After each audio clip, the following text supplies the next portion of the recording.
Hi guys, welcome back to my channel Study Comtech. I hope you guys are doing absolutely fine. Guys, in today's video, we will be learning about how to record transactions. This is part 2. In part 1, I have taught you about the traditional approach. So if you guys have not yet watched that video, you can go and check out that link in the description box below. So if you're in class 11, 12 doing your BBA, BCom, MBA and PGDM, this video will be very useful for you guys. So guys, without further ado, let's get started with the video. First, we will see what are the steps in recording transactions, which means that क्या क्या step होते हैं जब हम कोई भी transaction record करते हैं। तो सबसे पहला स्टेप होता है ascertaining names of account after examining of business transactions। सबसे पहले हमको देखना पड़ता है कि कौन कौन से जो ट्रांजैक्शंस हैं वो बिजनेस ट्रांजैक्शंस हैं। उसके बाद इसका स्टेप 2 होता है choosing the approach to follow, modern और ट्रेडिशनल। उसके बाद हम ये देखते हैं कि हमको कौन सा अप्रोच फॉलो करना है ये सारे ट्रांजैक्शंस को रिकॉर्ड करने के लिए। या तो वो मॉडर्न अप्रोच हो सकता है या तो ट्रेडिशनल अप्रोच। सो गाइस, आप सिर्फ एक ही अप्रोच फॉलो कर सकते हो, या तो आप मॉडर्न अप्रोच फॉलो करोगे या तो आप ट्रेडिशनल अप्रोच फॉलो करोगे। ये नहीं कि आप दोनों अप्रोचेस को मिक्स कर दोगे, मिक्स मैच करके कुछ करोगे, वैसा नहीं करना है, वो गलत होता है। आपको या तो मॉडर्न अप्रोच फॉलो करना है या तो ट्रेडिशनल अप्रोच फॉलो करना है। जो ट्रेडिशनल अप्रोच है वो उसको मैंने अपनी पहले वाली वीडियो में समझाया है, वो आप जाके चेकआउट कर सकते हो। और आज मैं आपको मॉडर्न अप्रोच बताऊंगी। अब स्टेप 3 क्या होता है? स्टेप 3 होता है analyse the nature of accounts involve. उसके बाद हम ये देखते हैं कि कौन कौन से अकाउंट्स इसमें एक्चुअल में इन्वॉल्व होते हैं। इसके बाद का स्टेप 4 होता है examining names of accounts to be debit और क्रेडिट। उसके बाद हम ये देखते हैं कि कौन से अकाउंट्स इसमें से डेबिट होंगे और कौन से अकाउंट्स इसमें से क्रेडिट होंगे। स्टेप 5 होता है fill in the related information. उसके बाद जो जो इंफॉर्मेशन होती है उसको हम फिल करते हैं। एंड इसका स्टेप 6 होता है एंड द लास्ट स्टेप होता है writing narration of the transactions. जैसे कि आप कोई भी ट्रांजैक्शन अगर रिकॉर्ड कर रहे हो, for say this account debit to this account credit, तो आपको ब्रैकेट में नरेशन लिखना बहुत इंपॉर्टेंट रहता है। क्या लिखना बहुत इंपॉर्टेंट होता है? नरेशन लिखना। तो इसका स्टेप 6 होता है writing narration of the transactions. इसका स्टेप 1 क्या है? ascertaining names of accounts after examining of business transactions। सो जो इतने सारे आप ट्रांजैक्शंस देख रहे हो वो सारे क्या हैं? बिजनेस ट्रांजैक्शंस हैं। ये सारे जो हैं वो बिजनेस ट्रांजैक्शन है। इसी को आपको एग्जामिन करना है और इसी के अकॉर्डिंगली आपको देखना है कि कौन सा अकाउंट अफेक्ट हुआ है। जैसे कि Shivam started business with 20,000, purchased furniture for cash for 4,000, goods purchased for cash for 8,000, goods sold for cash, paid salaries, goods purchased from Sanvi and goods sold to Arav। ये सारे जो होते हैं ये बिजनेस ट्रांजैक्शंस होते हैं। और अगर आप कोई भी बुक्स खोलोगे अकाउंट की तो उसमें आपको ये सारे ट्रांजैक्शंस दिए ही रहेंगे। इसी टाइप के ट्रांजैक्शंस आपको दिए रहते हैं सॉल्व करने के लिए और ट्रांजैक्शंस को रिकॉर्ड करने के लिए। तो मैं आपको ये जो सारे ट्रांजैक्शंस हैं वो मैं आपको एक एक करके आगे समझाने वाली हूँ कि मॉडर्न अप्रोच में आपको कैसे ट्रांजैक्शंस को आइडेंटिफाई करना है, कैसे अकाउंट्स को आइडेंटिफाई करना है और रिकॉर्ड करना है। इसका नेक्स्ट स्टेप होता है स्टेप 2, जिसमें कि हम सीखते हैं कि choosing the approach to follow, मतलब आपको कौन सा अप्रोच फॉलो करना है। पहला होता है आपका मॉडर्न अप्रोच और दूसरा होता है आपका ट्रेडिशनल अप्रोच। सो इस वाले वीडियो में जैसे कि मैं आपको बता चुकी हूँ कि हम इसमें मॉडर्न अप्रोच सीखेंगे।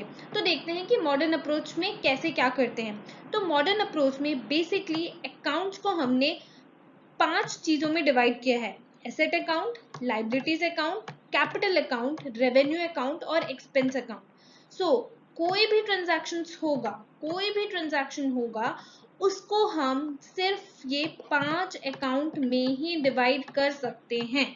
और ये 5 अकाउंट के अलग अलग रूल्स होते हैं जिसको कि आपको फॉलो करके अकाउंट्स को ट्रांजैक्शन में रिकॉर्ड करना होता है। वन मोर टाइम, आपको जो ये अकाउंट्स होते हैं 5 ही तरह के अकाउंट्स होते हैं। पहला होता है एसेट अकाउंट, दूसरा होता है लाइबिलिटी अकाउंट, तीसरा होता है कैपिटल अकाउंट, चौथा होता है रेवेन्यू अकाउंट और पांचवा होता है एक्सपेंस अकाउंट। जितने भी ट्रांजैक्शंस होते हैं उसको आप सिर्फ ये 5 अकाउंट में ही सेग्रीगेट करोगे और ये पांचों अकाउंट के डिफरेंट रूल्स होते हैं, वो डिफरेंट रूल्स को आप लगाओगे और ट्रांजैक्शंस को रिकॉर्ड करोगे। चलो हम देखते हैं कि एक एक अकाउंट का मतलब क्या होता है और कौन से अकाउंट में क्या क्या चीज आती है। तो सबसे पहला होता है एसेट अकाउंट। एसेट अकाउंट का मतलब क्या होता है? एसेट अकाउंट का मतलब होता है these are the accounts of asset and properties of the firm. For example cash account, good account, debtors account etcetera. मतलब ये ऐसे अकाउंट होते हैं जो रिप्रेजेंट करते हैं आपकी एसेट को, मतलब आपके पास कितनी चीजें हैं बिजनेस को रन करने के लिए और आपके पास कितनी प्रॉपर्टी है जिससे कि आप अपना बिजनेस चला रहे हो, तो उसको हम बोलते हैं एसेट अकाउंट। गाइस मैंने एक सेपरेट वीडियो भी बनाई है डिफरेंट टर्म्स को एक्सप्लेन करके कि एसेट क्या होता है, लायबिलिटी क्या होता है, कैपिटल क्या होता है, सेल्स क्या होता है, परचेसेस क्या होता है। अगर आपने वो वीडियो नहीं देखी है तो गाइस उसको जाके जरूर देख लेना, आपको ऊपर आई बटन में भी वो वीडियो भी दिख रही होगी, तो आप उसको इस वीडियो को खत्म करने के बाद चेकआउट कर सकते हो। तो अब क्या होता है, दूसरा होता है लाइबिलिटी अकाउंट। लाइबिलिटी अकाउंट क्या होता है? These accounts are of the lenders, creditors of goods, creditors for expenses of the firm. मतलब ये अकाउंट क्या रिप्रेजेंट करता है? लेंडर्स को रिप्रेजेंट करता है, क्रेडिटर्स फॉर गुड्स को रिप्रेजेंट करता है, क्रेडिटर्स फॉर एक्सपेंसेस को रिप्रेजेंट करता है फर्म के। मतलब कितनी उधारी है फर्म, कितनी उधारी फर्म ने ली है, ये अकाउंट उसको रिप्रेजेंट करता है, और कितनी उधारी ड्यू है। ठीक है। अब कैपिटल अकाउंट। कैपिटल अकाउंट क्या है? These accounts are of proprietor partners who have invested money in the firm. मतलब ये अकाउंट क्या रिप्रेजेंट करता है कि कितना पैसा पार्टनर्स ने या प्रोप्राइटर ने, प्रोप्राइटर मतलब जिसने बिजनेस स्टार्ट किया है उसने फर्म में लगाया है। उसके बाद क्या है? Revenue account. रेवेन्यू का मतलब क्या होता है? पैसा। ये अकाउंट क्या रिप्रेजेंट करता है कि इनकम और गेन्स क्या है बिजनेसेस की। For example sales, interest receive, ये सब उसको बोलते हैं हम रेवेन्यू अकाउंट। अब एक्सपेंस अकाउंट। एक्सपेंस अकाउंट क्या होता है? The account which shows the amount spent or lost in carrying business operations. जब आपका कोई भी बिजनेस ऑपरेशंस होता है उसमें अगर आप कुछ चीज स्पेंड करते हो या कुछ चीज आपकी चली जाती है, उसको हम बोलते हैं एक्सपेंस अकाउंट। उसको हम एक्सपेंसेस अकाउंट में रिकॉर्ड करते हैं। किस में रिकॉर्ड करते हैं? एक्सपेंसेस अकाउंट में। चलो हम देखते हैं rules of debit and credit क्या है मॉडर्न अप्रोच के फॉर्म में। जो ट्रेडिशनल अप्रोच के rules of debit and credit है वो अलग हैं, जो मॉडर्न अप्रोच के रूल्स हैं वो कम्प्लीटली डिफरेंट है। जैसे कि मैंने आपको पहले ही बता चुकी हूँ कि ये दोनों अप्रोच को मिक्स नहीं करना है, इनको अलग अलग तरीके से समझना है और अलग अलग तरीके से रिकॉर्ड करना है। तो सबसे पहला होता है एसेट का रूल। एसेट का क्या होता है? In case of asset debit the increase and credit the decrease. अगर कोई चीज बढ़ रही है तो आप उसको डेबिट करोगे, अगर कोई चीज घट रही है तो आप उसको क्रेडिट करोगे इन केस ऑफ एसेट। अब लाइबिलिटी के केस में क्या होता है? लाइबिलिटी के केस में अगर कोई चीज बढ़ रही है तो आप उसको क्रेडिट करोगे, अगर कोई चीज घट रही है लाइबिलिटी में से तो आप उसको डेबिट करोगे। अब होता है कैपिटल। कैपिटल का भी सेम रूल चलता है, कोई अगर चीज बढ़ रही है तो आप उसको क्रेडिट करोगे, कोई चीज घट रही है तो आप उसको डेबिट करोगे। रेवेन्यू का भी सेम रूल होता है, अगर कोई चीज बढ़ रही है तो आप उसको क्रेडिट करोगे, कोई चीज घट रही है तो आप उसको डेबिट करोगे। और एक्सपेंसेस का रूल क्या होता है? Same as assets. अगर कोई चीज बढ़ रही है तो आप उसको डेबिट करोगे, कोई चीज घट रही है तो आप उसको क्रेडिट करोगे। आप याद करने के तौर पे ये चीज ध्यान पे रख सकते हो कि जो एसेट होता है और जो एक्सपेंस होता है वो सेम रूल में चलता है, बाकी जो लाइबिलिटी, कैपिटल और रेवेन्यू होता है वो सेम रूल में चलता है। तो आप इसको याद करने के तौर पे ये चीज को फॉलो कर सकते हो। जितनी भी चीजें मैंने आपको सिखाई है, रूल्स क्या होते हैं, डिफरेंट स्टेप्स क्या होते हैं, कैसे चीजों को आइडेंटिफाई करना है, कैसे क्या करना है, उसको हम एग्जाम्पल्स से समझते हैं कि कौन कौन से ट्रांजैक्शंस क्या होते हैं और कैसे कैसे उनको रिकॉर्ड करना है और कैसे कैसे आइडेंटिफाई करना है। तो सबसे पहला जो हमारा एग्जाम्पल है वो है शिवम स्टार्टेड बिजनेस विथ 20,000। तो इसका मतलब क्या हुआ कि शिवम ने बिजनेस स्टार्ट किया 20,000 रुपयों से। उसने क्या किया, 20,000 रुपये अपने बिजनेस में लगाए। तो सबसे पहला स्टेप क्या होता है, आइडेंटिफाई द अकाउंट्स इन्वॉल्व। तो सबसे पहले आपको देखना है कि कौन कौन से अकाउंट इसमें इन्वॉल्व हुए हैं। तो आप इसको कैसे करोगे, देखो अगर आपको ये कोई भी सेंटेंस दिख रहा है ना कि शिवम स्टार्टेड बिजनेस में 20,000, तो आप इसको, अगर आप इंग्लिश में कंफर्टेबल नहीं हो तो आप इसको हिंदी में कर लो। मतलब शिवम ने बिजनेस में पैसे लगाए 20,000 रुपए। तो अब क्या होगा, अब इससे आपको पता चल जाएगा कि कितने ज्यादा अकाउंट्स अफेक्ट हुए हैं। देखो 2 अकाउंट्स तो मिनिमम अफेक्ट होते ही हैं और 2 से ज्यादा भी हो सकते हैं। तो अगर आप कोई भी ट्रांजैक्शन रिकॉर्ड कर रहे हो तो ये चीज दिमाग में जरूर रखना कि 2 ट्रांजैक्शन तो अफेक्ट होंगे ही और 2 से ज्यादा भी अकाउंट अफेक्ट हो सकते हैं। उसके बाद आप देखोगे नेचर ऑफ अकाउंट्स, कि कौन कैसा नेचर है अकाउंट का। तो कैश किस में आता है, एसेट में। कैपिटल किस में आता है, कैपिटल अकाउंट में। क्योंकि मॉडर्न अप्रोच के तौर पर हमको 5 ही अकाउंट होते हैं, एक एसेट होता है, एक लायबिलिटी होता है, एक कैपिटल होता है, एक रेवेन्यू होता है और एक एक्सपेंस अकाउंट होता है। तो आपको जब आप मॉडर्न अप्रोच में कोई भी ट्रांजैक्शन देते हो तो अल्टीमेटली आपको दिमाग में ये सोच लेना है कि जैसे शिवम स्टार्टेड बिजनेस विद 20,000, तो ये एक ट्रांजैक्शन है। अब इसमें आप क्या करोगे, इसमें आप दिमाग में ही सोच लोगे या पेन पेपर में जॉट डाउन कर लेना कि सिर्फ 5 अकाउंट जो है वो अफेक्ट हो सकते हैं, एसेट, लाइबिलिटी, कैपिटल, रेवेन्यू और एक्सपेंस। तो जैसे ही आप सोच लोगे तो इसको पढ़ के आपको समझ आ जाएगा कि इसमें क्या हो रहा है। इसमें क्या हो रहा है, शिवम ने बिजनेस स्टार्ट किया है 20,000 से। अब जैसे अगर कोई बंदा बिजनेस स्टार्ट कर रहा है तो बिजनेस में वो क्या लगाएगा, पैसे ही ना लगाएगा ना। तो ये पैसे लगा दिया उसने बिजनेस में, तो बिजनेस को पैसे मिल गए और शिवम के पास से पैसे चले गए। ठीक है, तो क्या होता है, अब इसमें 2 अकाउंट इफेक्ट होगा, एक है कैश, एक है कैपिटल। ठीक है, आप स्टेप 2 भी कर लिया। अब स्टेप 3 क्या होता है, apply the rules according to accounting under modern approach. अब मॉडर्न अप्रोच के अंदर आपको देखना है कि आपको कैसे कैसे रूल्स अप्लाई होते हैं। तो इसमें आपने आइडेंटिफाई कर दिया स्टेप 2 में कि कैश एसेट है, तो एसेट का क्या रूल होता है, debit the increase and credit the decrease. तो एसेट क्या हो रहा है, इसमें एसेट इंक्रीज हो रहा होगा, इंक्रीज हो रहा है। तो आप अभी सोच रहे हो कि एसेट इंक्रीज क्यों हो रहा है, क्योंकि कैश बढ़ रहा है। देखो कैश बढ़ रहा है, कैश क्यों बढ़ रहा है, क्योंकि बिजनेस में कैश आया है, कैश आया है, कहीं गया नहीं है। बिजनेस को किसी ने कैश दिया नहीं है, बिजनेस में कैश आया है, तो इसलिए कैश बढ़ रहा है। इसलिए हम रूल लगाएंगे debit the increase, as cash is increasing it will be debited. अब कैपिटल क्या होता है, कैपिटल का रूल क्या होता है, credit the increase debit the decrease. So credit the increase, as capital is increasing it will be credited. देखो capital है, कैपिटल भी क्या हो रहा है, इंक्रीज हो रहा है।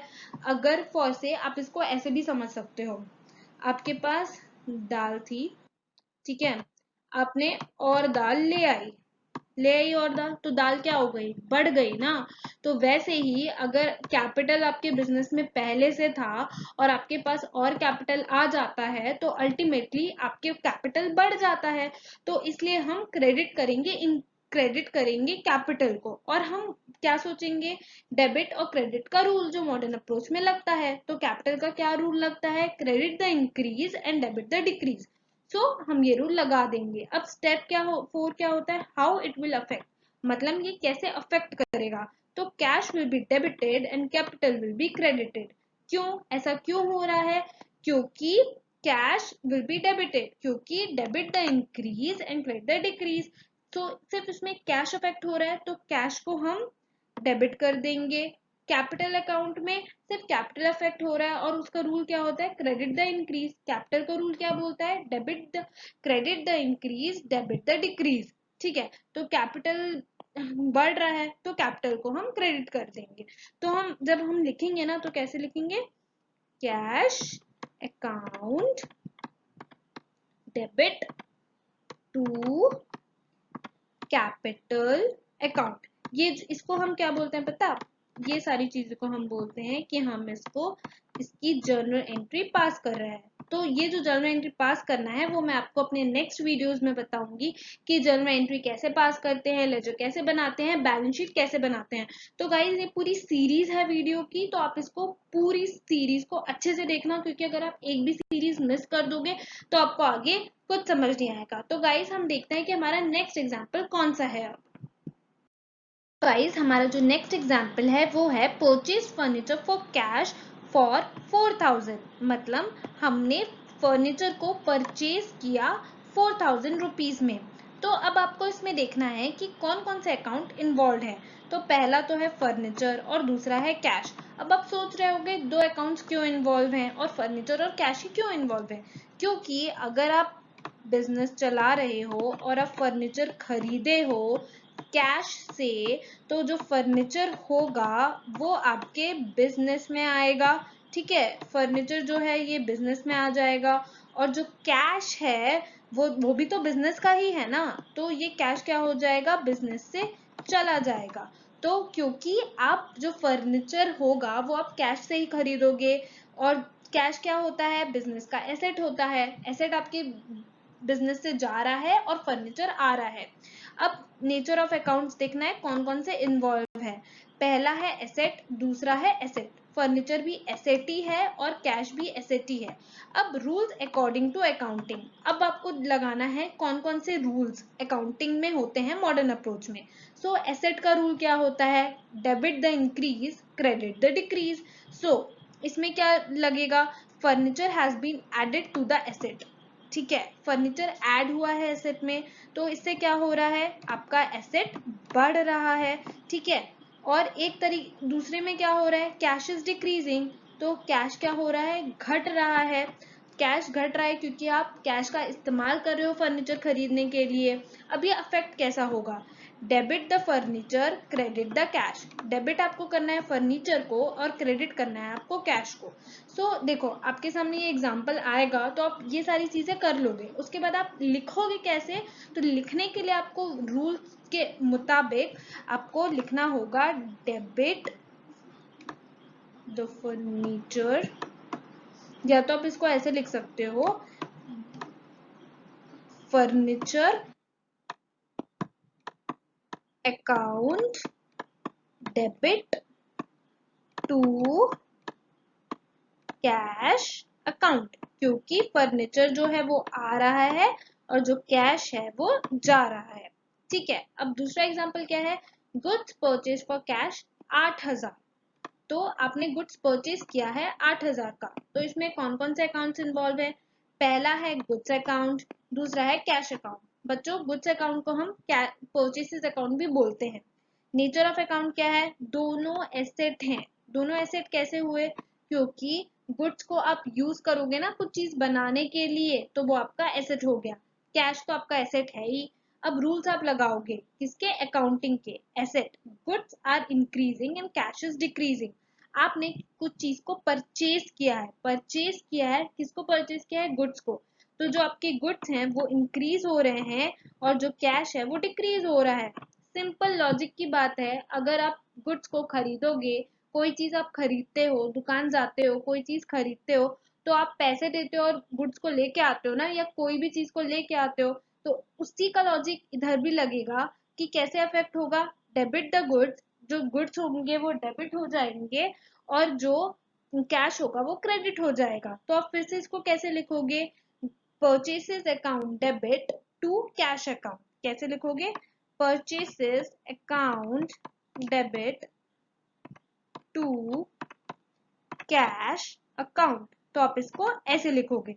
ठीक है, तो बच्चों ये सारी चीजें हैं वो आपको ध्यान रखना बहुत ज्यादा जरूरी होता है। कोई भी अगर आप ट्रांजैक्शन रिकॉर्ड कर रहे हो या कुछ भी चीज कर रहे हो, तो कुछ भी चीज मतलब कोई भी ट्रांजैक्शन रिकॉर्ड कर रहे हो कि कौन कौन सा अकाउंट इन्वॉल्व होगा, कैसे इन्वॉल्व होगा, और उसके बाद कौन कौन से रूल्स लगेंगे, वो सारी चीजें आपको दिमाग में रखना बहुत ज्यादा जरूरी है।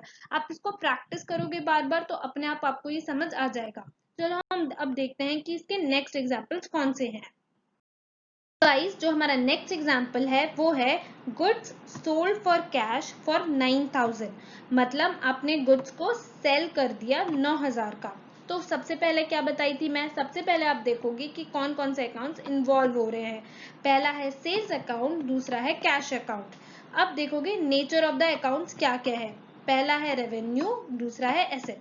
देखो सेल्स किस में आता है, रेवेन्यू। अब आप सोच रहे हो कि सेल्स रेवेन्यू में क्यों आता है, क्योंकि पैसा, रेवेन्यू मतलब होता है बिजनेस का पैसा।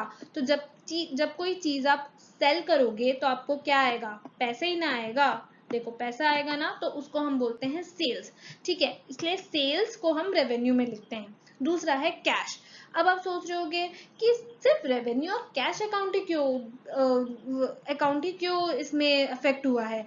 क्योंकि देखो जब आप गुड्स को सेल करोगे तो गुड्स जो हैं वो आपकी बिजनेस से चले जाएंगे। ठीक है, और कैश जो है वो आपकी बिजनेस में आ जाएगा। ठीक है, तो इसमें रेवेन्यू और एसेट अकाउंट इन्वॉल्व हुए हैं, और इसमें गुड्स आपकी बिजनेस से चले जा रहे हैं और कैश आ जा रहा है। तो ये अफेक्ट कैसे करेगा, debit the cash as cash is increasing and credit the goods return as sales revenue is increasing. ठीक है, तो रूल क्या बोलता है, रेवेन्यू का ये रूल बोलता है कि debit the decrease, credit the increase. ठीक है, तो जो बढ़ रहा है चीज उसको आप क्रेडिट करोगे, जो चीज घट रहा है आप उसको डेबिट करोगे। ठीक है, अब कैश का रूल क्या बोलता है, कैश का रूल ये बोलता है debit the increase, credit the decrease. मतलब कैश अगर बढ़ेगा तो आप उसको डेबिट करके लिखोगे, कैश अगर घटेगा तो आप उसको क्रेडिट करके लिखोगे। ठीक है, तो हम जब लिखेंगे तो कैसे लिखेंगे, इसको लिखेंगे sales account debit to cash account. अब आप सोच रहे होगे इसको ऐसे क्यों लिखेंगे, क्योंकि बच्चों सेल्स का रूल क्या होता है, रेवेन्यू के अंडर सेल्स आता है, उसका रेवेन्यू का रूल क्या बोलता है, रेवेन्यू का रूल बोलता है कि अगर कोई चीज रेवेन्यू इंक्रीज हो रहा है तो आप उसको क्रेडिट करोगे, अगर रेवेन्यू डिक्रीज हो रहा है तो आप उसको डेबिट करोगे। और कैश का रूल क्या बोलता है, debit the cash as cash is increasing. तो एसेट का रूल क्या बोलता है, debit the increase, credit the decrease. So ये जो सारे रूल्स होते हैं ना, debit increase, credit the decrease, मतलब इसको आप लिख दोगे, डेबिट के सामने आप सेल्स लिख दोगे, क्रेडिट के सामने आप कैश लिख दोगे। तो ये सारे रूल्स होते हैं, तो इसको आपको ध्यान में रखना बहुत ज्यादा जरूरी है। अब क्या कौन सा एग्जाम्पल है, पेड सैलरीज फॉर 5000, मतलब आपने 5000 की सैलरीज दे दी अपने वर्कर्स को, अपने एम्प्लॉयज को। तो इसमें आपको देखना है कि कौन कौन से अकाउंट्स इन्वॉल्व हो रहे हैं। पहला है आपका सैलरी अकाउंट, दूसरा है आपका कैश अकाउंट। अब देखना है आपको इसका नेचर क्या है। देखो अकाउंट्स तो दो इन्वॉल्व होंगे, उसके बाद आपको आइडेंटिफाई करना बहुत ज्यादा जरूरी होता है कि इसका नेचर क्या है, मतलब ये किस प्रकार का अकाउंट है। तो सैलरी आपका किस में आता है, एक्सपेंस अकाउंट में, और कैश किस में आता है, एसेट अकाउंट में। अब आप क्या देखोगे, rules according to accounting, expense क्या होता है, salary is an expense and cash is decreasing. तो एक्सपेंसेस का रूल क्या बोलता है, debit the increase and credit the decrease. इसमें क्या हो रहा है, एक्सपेंस क्या हो रहा है, सैलरी। ठीक है, खर्चे आपके बढ़ रहे हैं, जो खर्चे हैं बिजनेस के, अगर आप सैलरी दे रहे हो तो अल्टीमेटली आपके खर्चे बढ़ेंगे। तो अगर खर्चे बढ़ते हैं तो हम उसको डेबिट करते हैं, और खर्चे घटते हैं तो हम उसको क्रेडिट करते हैं। ठीक है, अब कैश का रूल क्या बोलता है, कैश अगर बढ़ता है तो डेबिट करोगे, कैश अगर घटता है तो क्रेडिट करोगे। ठीक है, तो कैसे अफेक्ट होगा, debit the salaries and credit the cash. इसको अब लिखोगे कैसे आप, देखो इसको आप ऐसे लिखोगे, सैलरीज अकाउंट डेबिट, सैलरीज को आप डेबिट कर दिए, टू आपका ये हो गया कैश अकाउंट। ठीक है, क्योंकि कैश बिजनेस से चला गया और आपका एक्सपेंस बढ़ गए। तो आप दिमाग में ही ऐसा सोच सकते हो कि हाँ ये डेबिट हो रहा है, ये क्रेडिट हो रहा है। सैलरी डेबिट क्यों होगी, क्योंकि सैलरी एक एक्सपेंस है, सैलरी बढ़ रही है, मतलब एक्सपेंस हमारा बढ़ रहा है क्योंकि आप बंदों को सैलरी दे रहे हो, और एसेट हमारा घट रहा है, मतलब कैश घट रहा है क्योंकि आप कैश में सैलरी दे रहे हो। तो ये सारी चीजें आप दिमाग में सोच सोच के करोगे तो आपको अच्छे से समझ आ जाएगा।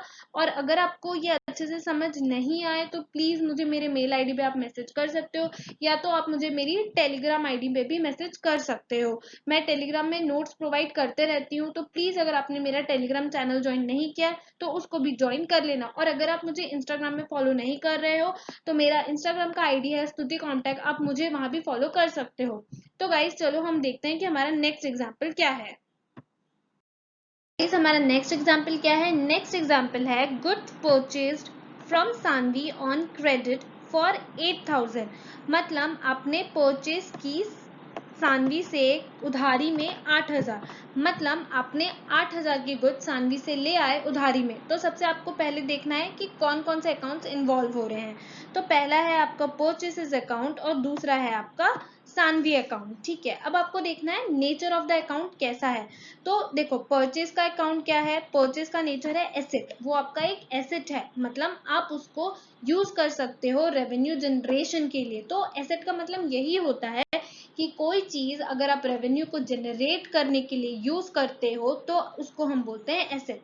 दूसरा है लाइबिलिटी। लाइबिलिटी मतलब उधारी, किसको आपको कितना चीज देना है। अगर आप सानवी से गुड लाए हो बिना उसको पैसे दिए तो वो आपकी हो जाएगी लाइबिलिटी। अब आपको क्या करना है? रूल्स अप्लाई करना है अकॉर्डिंग टू अकाउंटिंग। सो आपका रूल्स क्या बोलता है? एक एसेट का रूल क्या बोलता है? एसेट का रूल बोलता है, जैसे कि मैं आपको पहले ही बता चुकी हूँ, debit the increase and credit the decrease. So इसमें क्या हो रहा है? गुड्स इंक्रीज हो रहे हैं। ठीक है, गुड्स आर इंक्रीजिंग, क्योंकि देखो पहले से आपके पास गुड्स थे और गुड्स आ जाएंगे तो इंक्रीज ही ना होंगे गुड्स। उसके बाद क्या है? लाइबिलिटी इज ऑल्सो इंक्रीजिंग, मतलब आपकी उधारी भी बढ़ रही है। तो लाइबिलिटी का रूल क्या है? डेबिट द डिक्रीज एंड, देखो जो डेबिट है, डेबिट करना है आपको कोई चीज अगर डिक्रीज होगी, एंड क्रेडिट द इंक्रीज। तो अगर आपके क्रेडिटर्स बढ़ रहे हैं, आपको उधारी ज्यादा लोगों को चुकानी है, तो आप उसको क्रेडिट करोगे। अब आप इसको लिखोगे कैसे? तो सिंपली आप इसको ऐसे लिखोगे कि goods commonly written as purchases account debit to Sanvi account। ठीक है, अब देखो अगर अगर इसमें देखो होता ना कि goods purchase from Saanvi on cash for 8,000, तो आप इसको ऐसे नहीं लिखते, तो आप इसको लिखते purchase account debit to cash account. ये वाली जो एंट्रीज है वो मैं आपको बाद में बताऊंगी जब हम जर्नल वाला पढ़ेंगे कि जर्नलाइजिंग कैसे करते हैं, कैसे कैसे ट्रांजैक्शन को आइडेंटिफाई करते हैं। तो उसमें मैं आपको बताऊंगी कि कैसे कैसे क्या करते हैं। अब हमारा जो लास्ट एग्जाम्पल है आज का वो है goods sold to Aarav on credit. मतलब आपने गुड्स सेल कर दिए आरव को क्रेडिट में 10,000 के। मतलब आरव की आप पे उधारी हो गई, आरव को आपको झुकाना है 10,000 रुपए।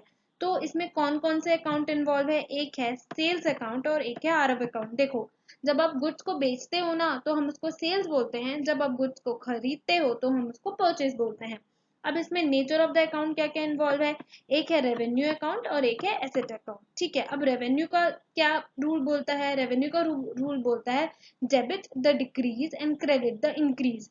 तो इसमें क्या है? रेवेन्यू आपका बढ़ रहा है। ठीक है, तो रेवेन्यू बढ़ रहा है तो हम उसको क्रेडिट कर देंगे। अब एसेट अकाउंट, एसेट अकाउंट में क्या हो रहा है? आरएफ जो आपकी जो आरएफ है वो आपका एसेट है। एसेट क्यों है? एसेट क्यों है? क्योंकि वो आपका एक डेटर है। ठीक है, मतलब वो कभी ना कभी आपको पैसे देगा ही, इसलिए वो आपका एसेट है। और एसेट का रूल क्या बोलता है? Debit the increase credit the decrease. तो रेवेन्यू क्या हो रहा है तो हम इसको कैसे अफेक्ट करेगा? Debit Aarav and credit goods return as sales. तो जब हम लिखेंगे ना तो इसको ऐसे लिखेंगे Aarav account debit to sales account. ठीक है, और उसके नीचे नरेशन। तो ये सारी जो नरेशन वरेशन की कहानी है वो मैं आपको आगे वाले वीडियोस में समझाऊंगी कि नरेशन कैसे लिखते हैं, जर्नलाइजिंग कैसे करते हैं। तो आप मेरे ये सारे वीडियोस बहुत अच्छे से देखना, और कुछ समझ नहीं आएगा तो मैं आपको ऑलरेडी बता चुकी हूँ कि मुझे कहाँ कांटेक्ट करना है। आज के लिए हम बस इतना ही रखते हैं। आई होप आपको मेरी ये वीडियो बहुत पसंद आई हो। अगर आपको पसंद नहीं आई हो तो प्लीज़ आप मुझे कमेंट सेक्शन में बता सकते हैं कि अगर आपको क्यों पसंद नहीं, और अगर आप चाहते हैं कि मैं और इम्प्रूव करूँ तो प्लीज़ मुझे फीडबैक ज़रूर देना। मैंने अपनी मेल ID नीचे मेंशन कर दी है। और अगर आप मुझे इंस्टाग्राम में फॉलो नहीं कर रहे हो तो प्लीज़ आप मुझे इंस्टाग्राम में फॉलो भी कर सकते हो स्तुति कॉमटेक से, और लिंक्डइन में भी आप मुझे फॉलो कर सकते हो। Bye guys, take care, thank you so much.